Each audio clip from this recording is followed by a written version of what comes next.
Ser podcast. En octubre de 2024, una dana se llevó por delante 228 vidas. Anegó casas, negocios, calles y plazas. Inundó de miedo el presente de los más afectados, quienes habitan la huerta del sur de Valencia, y de todos nosotros y nosotras. Pasado un tiempo, mientras la vuelta a la normalidad no acaba de completarse, emergen de entre las aguas gentes que decidieron aprender de la tragedia y se pusieron manos a la obra para demostrar que claro que se puede construir un territorio mucho más resiliente ante fenómenos extremos que el cambio climático hace más frecuentes y virulentos. Vamos a conocerles, a ellas, a ellos, a sus proyectos, aprender de su fortaleza y ayudar a que otros puedan impulsar proyectos en la misma dirección. Porque después del primer aniversario de la Dana, se siguen cometiendo muchos errores. Hay mucho trabajo pendiente, pero también hay muchas cosas que se están haciendo bien. Algunas, en el fondo, desde hace ya mucho tiempo. Muy buenos días. Claro que se puede. Otra vez aquí, en Hortasur. Un podcast sobre transición verde y medio ambiente en el que intentamos responder a la gran pregunta. Para quien nos está escuchando y que está escuchando aquí, está viendo ruidos de gente, de ir, venir, de maderas crujir, que estamos en la sede de la Fundación Hortasur, una antigua casona de ¿cuándo? De principios del 20, efectivamente, y que esto es un ir y venir continuo de gente que viene a hacer actividades, de gente que viene a participar en los proyectos. Por lo tanto, estamos oyendo que la Fundación Hortasur es una fundación viva. ¿Qué estamos haciendo para atajar la crisis climática? Bueno, y una fundación como Hortasur, que lleva años trabajando en hacer del territorio un entorno resiliente frente a todas las transformaciones, ¿cómo ha vivido esta enorme tragedia de la Dana? Y sobre todo, ¿qué ha aportado y qué puede aportar para hacer efectivamente ese territorio mucho más resiliente en un contexto como el que estamos, de cambio climático, que sabemos, desgraciadamente, que los fenómenos meteorológicos extremos van a ser cada vez más frecuentes y más virulentos? Presentado por Cristina Monge. Pues la Fundación Hortasur es una fundación comunitaria que lleva 53 años trabajando en la comarca, básicamente en dos ejes: la comunidad, intentar fortalecer la comunidad, y mejorar nuestro territorio, el territorio en el que vivimos. Nosotros estos 53 años hemos trabajado para que la comunidad estuviera más organizada, fuera más fuerte, etc. Y sin saberlo, estábamos preparando a la comunidad para afrontar una catástrofe como la que hemos sufrido en la Dana. Es verdad que no nos imaginábamos en nuestra cabeza esta dimensión de la catástrofe, pero evidentemente habíamos trabajado una cosa que era fundamental: la confianza. La confianza de la comunidad en la comunidad, la confianza de la comunidad en la fundación. Y entonces, a partir del día 29, la Fundación Hortasur hizo lo que ya había estado haciendo en 53 años, que era conector de personas, de procesos, de entidades, y de intentar buscar solución. La resiliencia contra el cambio climático, la resiliencia de las comunidades contra el cambio climático no se improvisa, se tiene que trabajar. Y se tiene que trabajar desde ya. Y yo creo que es fundamental esto en todos los territorios. Para nosotros debe ser un aprendizaje. Somos seres vulnerables, necesitamos los unos a los otros, y tenemos que empezar ya a trabajar en los territorios para que las comunidades sean más fuertes, más resilientes contra el cambio climático, contra los retos de futuro, etc. ¿Y esto cómo se hace? Trabajando confianza e intentando ser este rol que en el tercer sector es difícil de entender, pero que es muy importante. Un rol de una comunidad que su función es fortalecer el tejido asociativo, por tanto no opera programas, porque para eso está el tejido asociativo. Intenta dar recursos, intenta dotar de capacidades a la comunidad donde vive para que sea más resiliente. Y esto es fundamental porque te da un papel importante, que es un rol de no compites con ellos, eres una persona, eres una entidad que suma, que conecta empresas, administraciones públicas y sociedad civil. Cuando dices hacer un territorio y una comunidad más resiliente, en el fondo se trata de hacer una comunidad más fuerte. Totalmente. Que cuando llegan tragedias como la que se ha vivido aquí con la Dana, es capaz de reaccionar mejor y de sobreponerse mejor. Cuéntanos algún ejemplo de proyectos que hayáis llevado a cabo desde aquel fatídico 29 de octubre del año 2024, que efectivamente se vea que la comunidad ha conseguido ejercer esa fortaleza para poder sobreponerse mejor dentro de toda la tragedia que ha sido la Dana. Cuando estábamos hablando que hicimos el día 29 y que la comunidad sea más fuerte, y cómo hemos estado preparando sin saberlo a una comunidad fuerte para que se organice y dé respuesta, Te puedo contar cientos de ejemplos. Aquí hay, en la comarca del Horta Sud, área metropolitana de Valencia, medio millón de habitantes, hay más de 2.000 entidades. Las primeras entidades, las primeras personas que se organizaron para atender, para dar respuesta a la catástrofe, aunque no son entidades preparadas para la emergencia, fueron todas las entidades sociales, fallas, bandas de música, asociaciones, entidades sociales que atienden a la diversidad, todas. Ellas tenían muchas cosas trabajadas, tenían listas de personas que podían movilizar con un WhatsApp, que podían ponerlas a hacer una paella para dar de comer, a ser puntos de recogida de alimentos, a ejercer voluntariado. Sabían en la falla, en el listado que tenían, o en la asociación Mansalterra, quién tenía capacidades de fontanería, de electricidad, etc. Y fue la sociedad civil durante las primeras semanas la que se organiza para dar respuesta a la catástrofe, en una situación de emergencia. Básicamente, por poner un ejemplo de todo esto, nosotros sabíamos que esta catástrofe había sido un golpe psicológico muy grande y social muy grande para miles de personas, estamos hablando de una comarca de medio millón de habitantes, y que íbamos a necesitar a todas las entidades para recuperarnos de esto. La parte física de construir o reconstruir puentes, carreteras, colegios, etcétera, no nos tocaba, nosotros no tenemos competencia ni dinero, pero sabíamos que la sociedad, para seguir viviendo en nuestros municipios, porque nos lo decían las familias, sacar a nuestros hijos del barro, por favor, que vuelvan a tener su vida con sus entidades sociales, si no nos tendremos que ir. Sabíamos que ninguna entidad tenía que cerrar las puertas y que todas las entidades tenían que poner en marcha su actividad lo más rápidamente posible. Es decir, que los niños volvieran a sus bandas de música, a sus entrenamientos deportivos o a sus entidades sociales. Este era nuestro objetivo, hicimos una campaña de captación de fondos y ¿qué pasó? Que 17.000 personas confiaron en la Fundación Horta Sud. 17.000 donantes.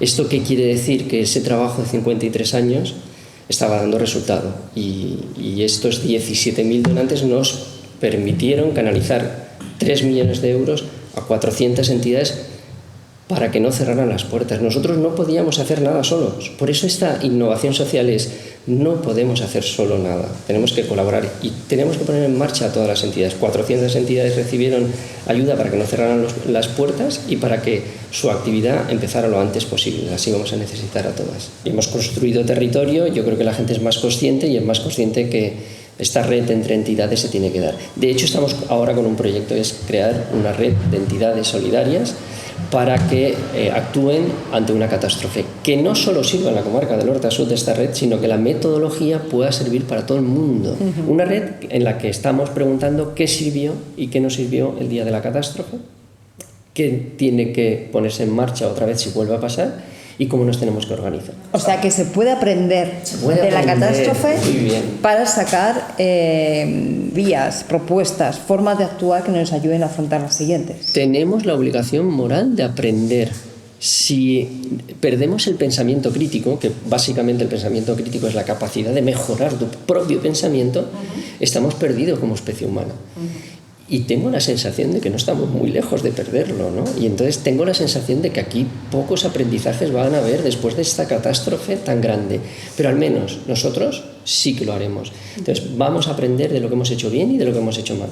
Y vamos a crear una red de entidades sociales que tengan espacios donde poder coordinarnos. Hemos implicado a la red de radioaficionados porque tenemos que comunicarnos. Hemos comprado walkie-talkies también. Estamos hablando con muchas entidades para cómo ejercer esa colaboración. Y queremos dotar a esos espacios de autonomía. Placas solares, grupos electrógenos, EPIs, etcétera, etcétera. Hay una cosa muy importante en todo esto. Esto no es hacer un manual. Esto es practicarlo cada día.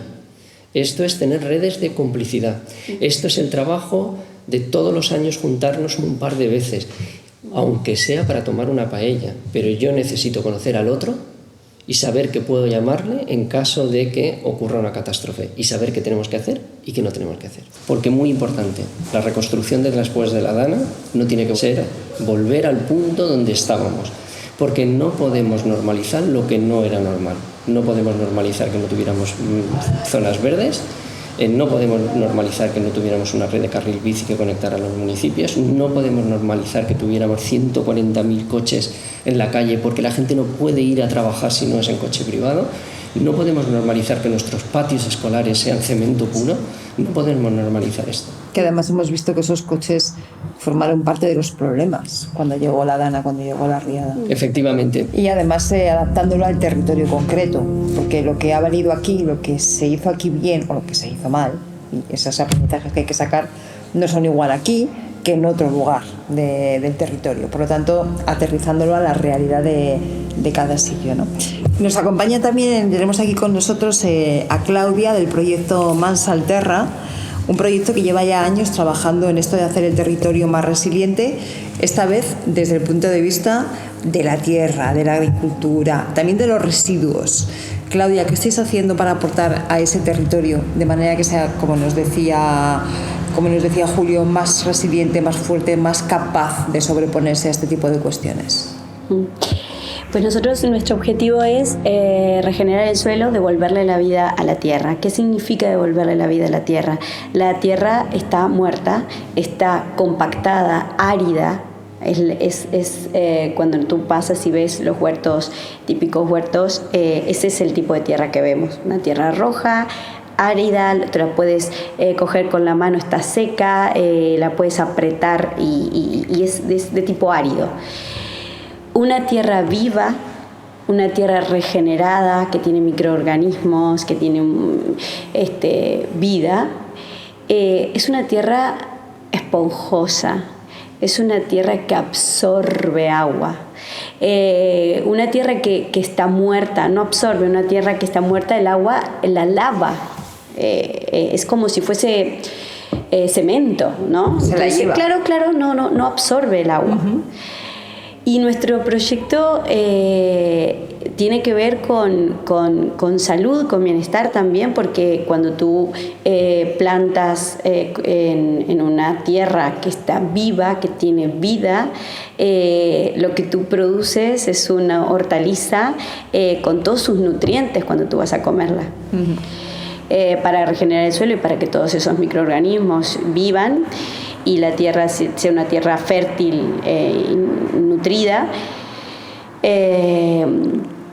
pues obviamente no se pueden utilizar pesticidas, que justamente estas cosas es lo que las mata. Los químicos y los pesticidas matan la vida de la tierra y la hace árida. Pero además, si nosotros hablamos de tierra viva, de tierra que es esponjosa, de tierra que puede absorber el agua, por supuesto, frente a los cambios climáticos, es evidente, se hace evidente que necesitamos muchos más espacios de tierra viva para que ayude a absorber el agua, ¿no? ¿Qué tipo de gente acude a Mansalterra? Bueno, gente que tiene un cierto nivel de conciencia. Familias, sí. Tenemos una familia venezolana, tenemos una familia marroquí, bueno, tenemos familias, diversidades culturales sencillas, que al final nos une a todos lo mismo, ¿no? Pues nos vamos a la huerta, ¿o qué? Cuando queráis. Sí, vamos a una explotación agraria ecológica que está en una zona inundada. Sí. Hay unos campos que el agua, la inundación pasó 1,5 metros por encima de ellos. Y veréis que están recuperados, y se está cultivando hortaliza ecológica como hace ya muchos años.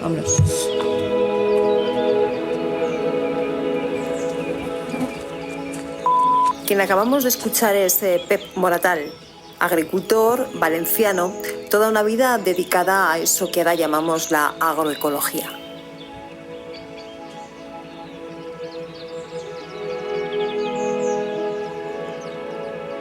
Esto lo inundó la Dana, aquel que Esto lo lo puedes inundó la Dana. Aquí teníamos el agua por arriba de hecho se ha parado. Acabamos de llegar aquí a la huerta de Saifresc y nos va a recibir Julio Quilis, su gerente e ingeniero agrónomo, toda una autoridad en estas materias. Vosotros habéis podido resistir bastante bien lo que fue la Dana, o sea, que estamos viendo ahora Porque que la esto producción nos pilló fuera. Uh-huh. Si nos llega a pillar aquí tenemos 2 hectáreas. Entonces el resto de hectáreas de 30 están fuera de la Dana. Si nos llega a coger la Dana nos hubiera hecho... Ya. Porque eso ya es una pérdida directa que que también te hace separarte un poco de los clientes, en fin, unas circunstancias que no se valoran en dinero y aunque te den ayudas no las recuperas en dinero. Tuvimos la suerte que la parte de producción estaba en Alcácer, que está aquí cerquita, y otras Manises. Si no, sí que nos hace un desgraciado, porque aquí hasta enero no pudimos plantar, enero, febrero, y ya recolectar ya nos metimos en mayo. Sí. Buenos días, María. Buenos días. Y en fin, pues así eso es bueno. Y luego pues también hemos tenido ayudas de lo que es la administración autonómica, de la administración estatal a través de Hacienda y luego Traxa, y la verdad es que no debemos de, por lo menos yo no me voy a quejar. Ya. ¿Y tú crees que se ha aprendido para cuando venga la siguiente? ¿Quién tiene que aprender? Todos. Cada uno en lo suyo. Yo lo que veo es, a nivel de lo que es estructuras, estamos igual. Si viniera la Dana volvería a pasar lo mismo. O sea, si vuelve a llover lo mismo que llovió, donde llovió, vuelve a pasar igual. No hay nada en infraestructuras que no ha cambiado nada. Y luego, a nivel población, yo solo te puedo decir que cuando caen 2 gotas, esto parece que vaya a venir aquí. Y luego, tampoco para tanto, porque hay que reconocer que estas circunstancias en octubre aquí en Valencia son habituales.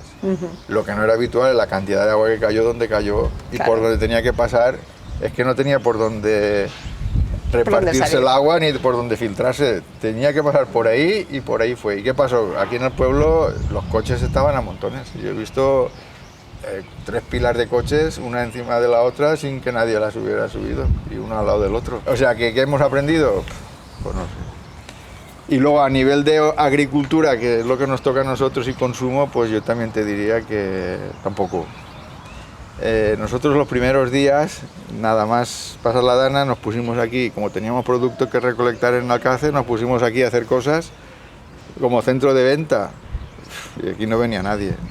Yo entiendo que la gente estaba con sus cosas, que tenía mucho, y luego los vehículos pues no tenían disposición de salir y entrar, tampoco estaban los vehículos, pero ya luego cuando ya te vienen, o sea, nos han invitado a muchos sitios, dicen cómo te pueden ayudar y tal, dices, pues a ver, ayudar evidentemente es comprando nuestros productos para que podamos, la gente sigue, incluso yo te diría, el camino habitual, ¿no? Se va a los supermercados a comprar lo que dicen que es más barato, o les es más cómodo, y aquí sigues el mismo. Nos contaba antes, Pep, que aquí sí que hay una tierra viva que ha permitido, por ejemplo, que se filtrara mejor el agua, que ha resistido mejor. Por eso, pero eso solo ¿todo es eso por posible qué es? si nosotros estamos cultivándolo.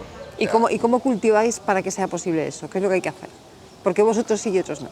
Primero hay que poder cultivar y vender el producto.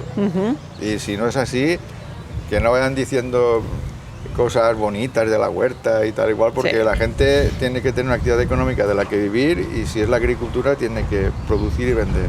Entonces, si no hay gente cultivando, esta huerta no se puede trabajar en ella. Y luego hay dos formas de trabajarla. Una, la que ha venido siendo habitual últimamente, la convencional, que son fertilizantes inorgánicos, maquinaria, monocultivos, en fin, no tiene que haber ni una hierba en los alrededores, porque encima puede ser que nos contagien alguna enfermedad, tengan unos bichos ahí, cosa que eso más que nada se ha demostrado que es desconocimiento, que no es verdad. Entonces usan muchos herbicidas y compactan la tierra y matan la vida de la tierra, la biota de la tierra, los microorganismos los matan todos con herbicidas. Todo lo contrario de la agricultura ecológica que hace Julio, con materia orgánica y una tierra más esponjosa, que esta tierra absorbió el agua. Sí, lo que ya llovieron aquí 200 litros la semana pasada y... Aquí ¿podemos ir a verla? Sí, vamos. Y no había charcos, o sea que... 200 litros y no había charcos porque la tierra, como es más esponjosa... La tierra sí tiene vegetación y está bien trabajada, es como una esponja. Si no tiene vegetación y está mal trabajada, me refiero a peros y monocultivos y herbicidas y todo esto, al final se hace impermeable. Se hace un tap que no deja filtrar el agua. Y claro, entonces cuando llueve, si llueve así de topetón, 100 litros en una hora, hora y media, pues es imposible que se lo trague, pero si llueve así poquito a poquito, 200 litros durante 3 o 4 días, pues se lo va tragando. O sea que no... Pero de la otra manera lo que hace es encharcarse. Y a veces, cuando ya ha superado los márgenes del campo, lo que hace es salirse, tipo escorrentía, y lo que hace es que se lleva la flor de la tierra. con lo cual aún estamos... Erosiona la tierra fértil, entonces pierdes fertilidad, te quedas con la tierra muerta y esa tierra muerta al final compacta y no hay infiltración del agua y la pierdes todo. Mira, aquí el agua, esto lo tocó todo el agua, porque aquí había agua pues, así de alto, ¿vale? Sí. Y entonces aquí hicimos un segundo cultivo, o sea, un cultivo ya lo pusimos en primavera y fue muy bien, que yo le he comentado hoy a Pepe, que se ve que los depósitos que llegan aquí son muy ricos en nutrientes asimilables, sí, y los cultivos pues iban como una moto. Y esto aún son montones que teníamos ahí detrás de la dana, pues que los hemos estado, ahora vamos, esto ya es casi de lo último que nos queda de repartir. Ya lo repartiremos por el suelo ya.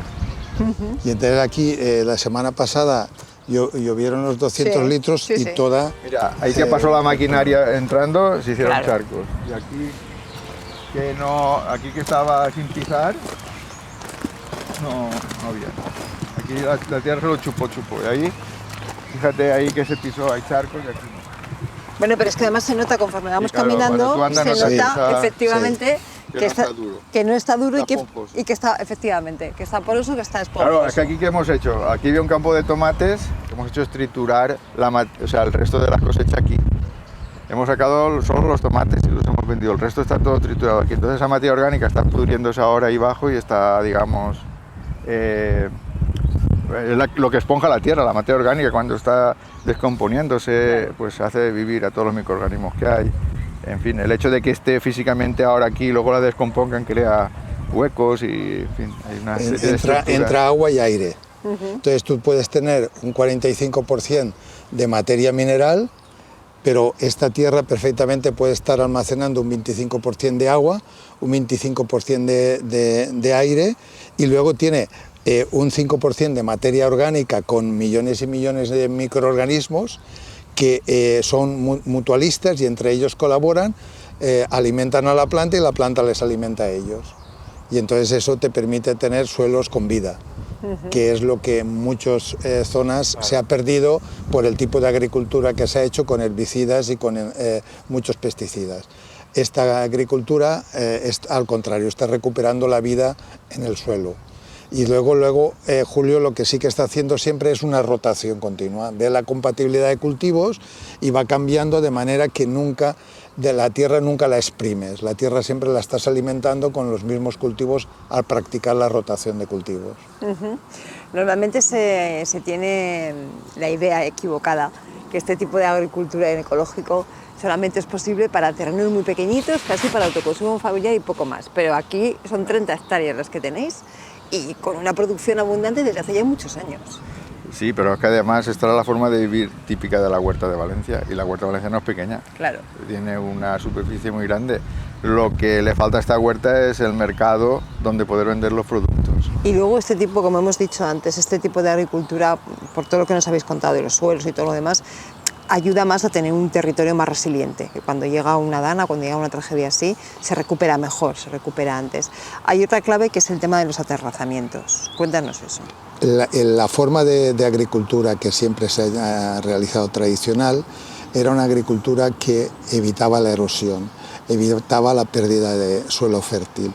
¿Qué ocurre? Que ahora, con el tema de que se destruyen los muros de piedra antiguos que habían para intentar mecanizar al máximo y tener los cultivos en pendiente y al mismo tiempo utilizar herbicidas, está provocando una erosión tremenda y esa erosión es un suelo fértil que se convierte, cuando en el arrastre de las aguas, se convierte precisamente en un peligro y una pérdida que está perdiendo la sociedad. Es decir, la sociedad en este momento se va el suelo fértil al mar, un suelo fértil que cuesta centenares de años de ir creándolo a base de que el agricultor le ha añadido materia orgánica y ha podido hacer que esa tierra fuera esponjosa, y entonces esa tierra esponjosa tiene dos grandes ventajas. Una, que cosecha el agua, entonces el agua la retiene y recarga los acuíferos, y la otra es que también es un suelo que secuestra mucho carbono, mucho CO2, y entonces está ayudando a mitigar el cambio climático. Los suelos vivos son los suelos que más ayudan a combatir el cambio climático y a evitar la desertización. ¿Se puede recuperar esa forma de cultivo aterrazado con esos muros de piedra?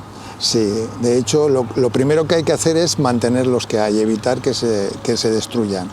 Y después hay ya técnicas para evitar que tú puedas recuperarlos y al mismo tiempo evitar que se provoque la erosión. Sobre todo, lo más fundamental es evitar la erosión del suelo y la pérdida de ese suelo fértil. ¿Está pasando esto ya en Valencia? No, se sigue en este momento, no hay una conciencia clara de evitar la erosión y evitar la pérdida de suelo fértil. Pero seguro que hay algún caso en que sí se está haciendo. Pero a nivel particular, no a nivel de un fomento de las administraciones públicas para evitar que esa erosión. Hay particulares que sí que están cultivando así, y en esos casos se demuestra que efectivamente la tierra, el territorio acaba siendo mucho más resiliente, está mucho mejor preparado para cuando llegan episodios como puede ser la Dana, en todos los aspectos.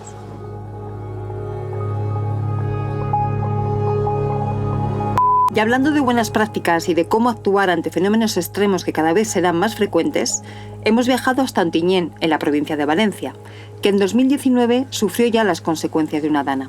Afortunadamente no hubo víctimas mortales, aunque sí cuantiosos daños materiales.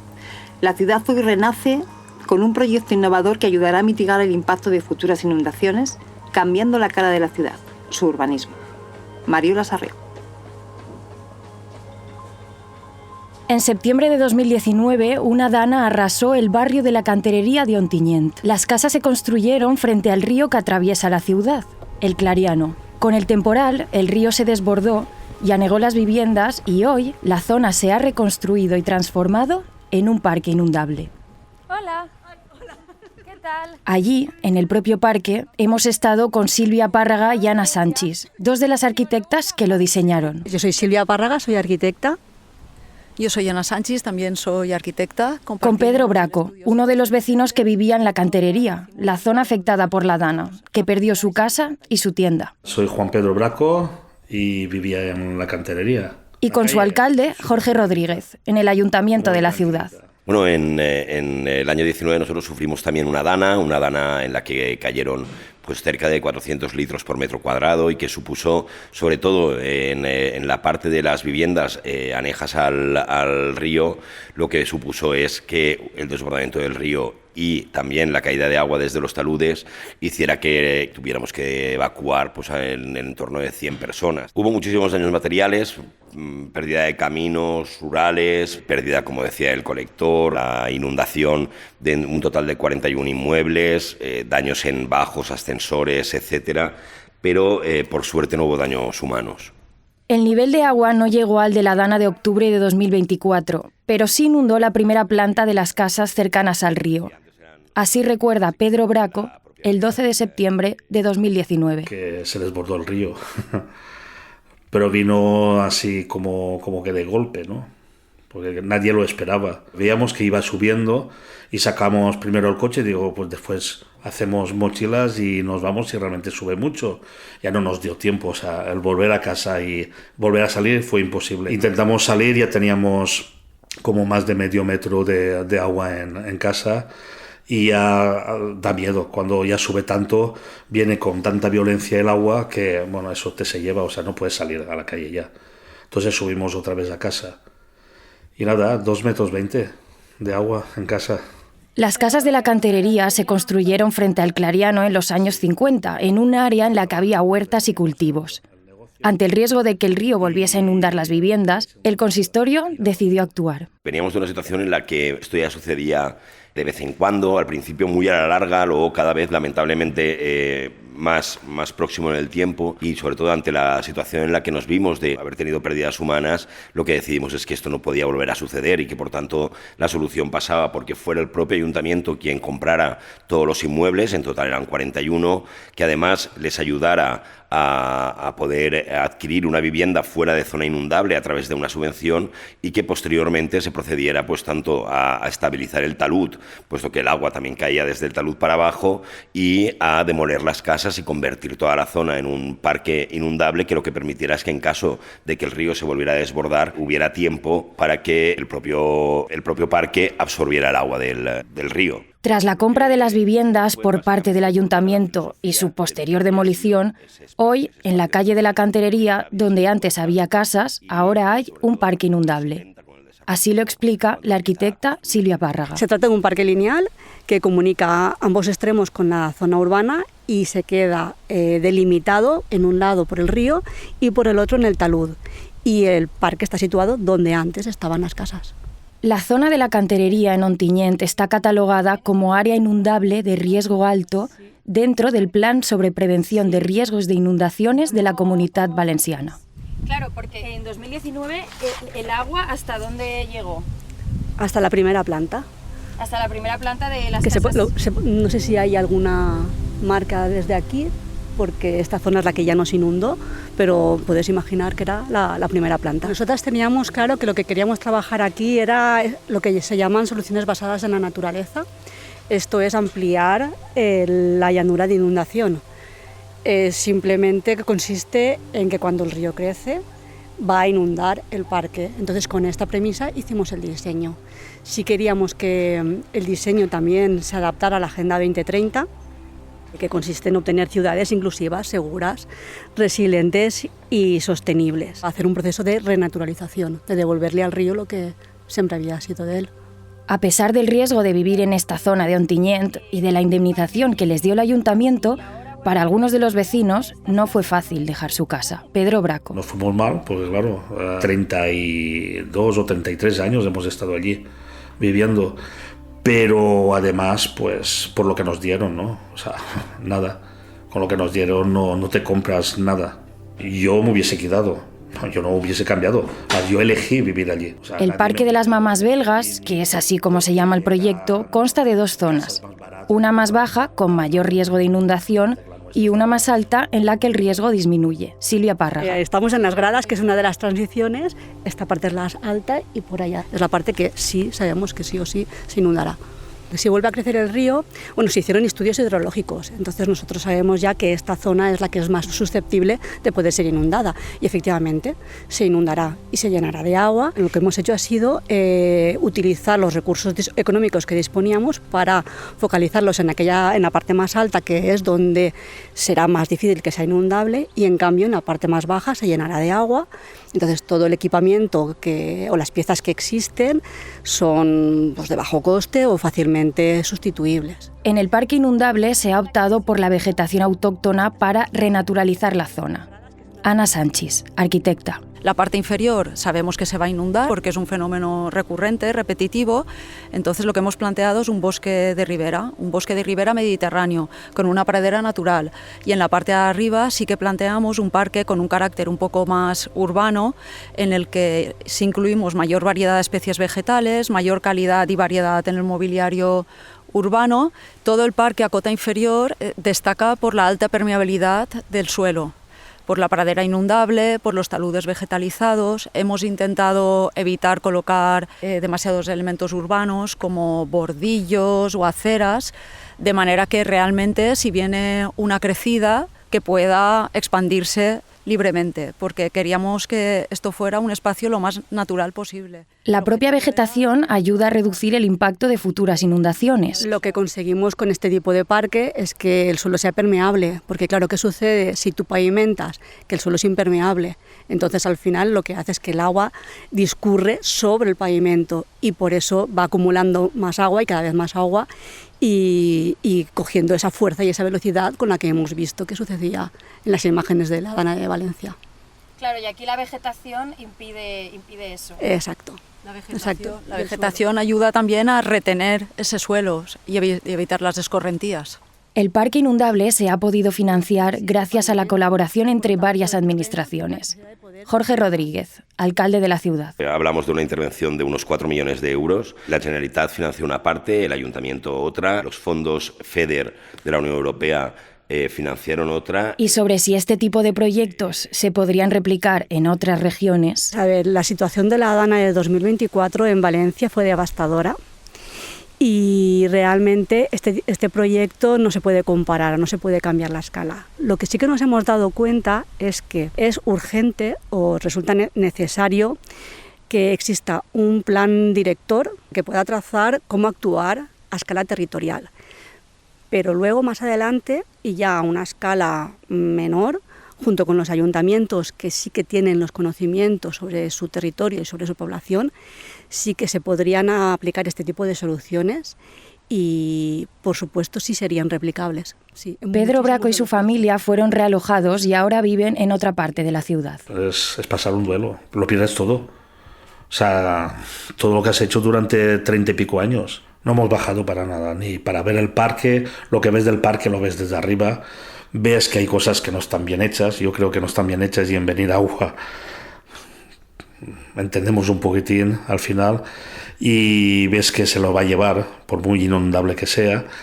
Pero no sé, no me da ganas ni de bajar, ¿no? Porque al final sabes dónde estaba tu casa, sabes lo que hay ahora en vez de tu casa y no tiene sentido. El talud del parque guarda un pequeño recuerdo de lo que fueron las casas. Ana Sánchez, arquitecta. Aloja una serie de cuevas que estaban vinculadas a las viviendas que aquí existían, las cuales se han mantenido e incluso hemos querido en cada una de las puertas colocar el número de la vivienda a la que pertenecían, porque realmente ahora esto es un parque público, pero aquí vivía gente que sufrió una experiencia traumática y creemos que es importante dejar constancia de lo que aquí ha sucedido. El Parque de las Mamas Belgas ha recibido varios premios y reconocimientos como ejemplo de regeneración urbana y de adaptación al cambio climático. Ontinyent emerge años después de la dana que azotó la canterería con una solución frente a futuras crecidas del río Clariano.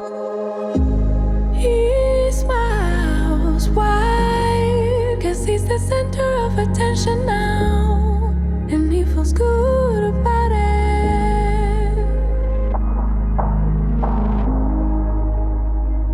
Nos acompaña una vez más María José Sanz, directora del BC3, uno de los centros de investigación de excelencia y de referencia en toda Europa en cuestiones relacionadas tanto con la crisis climática como con la transición ecológica. Y lleva muchos años implicada en procesos para hablar con las personas que están en los territorios, con los agricultores, de forma que se puedan identificar en cuáles son aquellas prácticas que pueden llevar a hacer del territorio de la Comunidad Valenciana un territorio más resiliente. María José, bienvenida una vez más. Cuéntanos, ¿cuáles son esas dinámicas que llevas tiempo ya trabajando con la gente que está todos los días trabajando el territorio de forma que se pueda generar dinámicas que lleven a hacerlo mucho más resiliente y más resistente ante los cambios que estamos viendo? Esto nació de evidencias que encontramos de cómo el ciclo hídrico se estaba desacoplando en los valles mediterráneos, ¿no? Y eso lo encontramos estudiando la calidad del aire, fíjate, ¿no? Uh-huh. Y de ahí pues partimos y empezamos a pensar, ¿no? Como científicos que somos, pues empezamos a pensar qué mecanismos eran los que estaban siendo cambiados o qué estaba cambiando, que estaba induciendo esa pérdida de lluvias de verano, esa falta de regularidad, ¿no? Entonces lo que hicimos fue empezar a ver que era el cambio de usos del territorio lo que podía ser uno de los factores, además de el cambio climático en sí, el incremento de temperatura, pero que el cambio de usos también estaba incidiendo en estos efectos más regionales o más locales en el ciclo del agua. ¿Cambio de usos quiere decir, por ejemplo, que se eliminan zonas de cultivo para construir o qué son? Que se eliminan zonas de cultivo, que se sellan los suelos, que también que desaparecen algunos ecosistemas naturales como los humedales, etcétera, ¿no? Entonces, bueno, pues lo que empezamos a hacer fue ver qué tipo de prácticas eran las que permitían o podían permitir conservar. Pero para eso, ese ciclo del agua, pero para eso teníamos que hablar con la gente, teníamos que entender la historia de cómo esos cambios habían sido inducidos, por qué y cómo lo veía la gente del territorio. Y al final a lo que nos llegó a pensar fue que, bueno, que nosotros teníamos evidencias científicas que podían ayudar a establecer unas direcciones en cómo seguir haciendo planificación territorial en esos lugares, o qué tipo de actividades dentro de los usos que ya existían o con cambios de usos podían ser útiles para esa recuperación, ¿no? Entonces, bueno, pues esto lo hicimos primero generando confianza con la gente, porque la gente no te cuenta cosas si no confía en que las vas a utilizar bien, y haciendo pues cada vez más, muy poco a poco. Esta idea surgió en el año 2000. Y desde entonces... O sea, lleváis 25 años ya. Vamos 25 años más o menos pues acumulando evidencias nosotros y tratando de trasladar un poco eso pues a las administraciones públicas, a los sectores, ¿no? Y luego al final te encuentras con que no solo es la agricultura, sino que en el territorio ocurre todo, ¿no? Entonces, bueno, pues tienes que intentar que la gente se siente a hablar con sus propios lenguajes, que desarrollen un lenguaje común y sobre todo que desarrollen una visión territorial compartida. ¿Nos podrías poner algún ejemplo de alguna acción concreta o algún plan que se haya derivado como consecuencia de esa conversación conjunta y que haya sido objeto de consenso? Bueno, existe una voluntad por parte de las administraciones públicas en estas zonas mediterráneas, en la Comunidad Valenciana, de proteger los humedales costeros, ¿no? Entonces, bueno, pues parte de estas conversaciones sí que están ayudando en la confección de algún plan rector, están proveyendo de inputs. Se ha creado también un Living Lab en torno a uno de los humedales en donde estábamos trabajando bastante. Y luego hay cosas que a mí me llenan un poco más, ¿no? Y me hacen creer más en la humanidad. Y es que, pues a raíz de las conversaciones, de escuchar, de ver, pues algunos municipios están empezando a pensar que tienen que reorientar o que tienen que utilizar la financiación disponible para hacer cosas que son relevantes en este contexto, como la protección de los suelos que están abandonados agrícolas en los municipios, y acuden, ¿no?, a los actores con los que se ha conversado para que les ayuden a acceder a esta financiación, ¿no? Entonces yo creo que esas comunidades de prácticas, que es lo como se llaman ahora, ¿no? A mí no me gusta el nombre, pero bueno, esas comunidades de prácticas son muy útiles, pero tienen que mantenerse en el tiempo y tienen que estar basadas en la confianza y en el respeto. Genial, pues muchísimas gracias. Pues nada, a ti. Claro que se puede es una producción de Ser Podcast presentada por Cristina Monge. Ambiente Barranco del Pollo. Ambiente en el Parque de las Mamas Belgas de Ontinyent. Paseo por Paiporta. Hemos paseado por la provincia de Valencia, por las calles de Ontinyent, de Torrent, los campos de Catarrocha. Ambiente Huerta. Y una vez más, hemos comprobado, hablando con sus gentes, que claro que se pueden hacer las cosas bien. En este caso, ni siquiera la tragedia ha podido ocultar que es posible construir un territorio mucho más resiliente ante el cambio climático. Es decir, un territorio más seguro. Gracias a todos y a todas los que demuestran con el ejemplo que claro que se puede. Guión, Cristina Monge. Producción, Raquel Fernández y Mariola Sarrió. Realización sonora, Roberto García. Reportajes, Mariola Sarrió. Coordinación, Ana Alonso.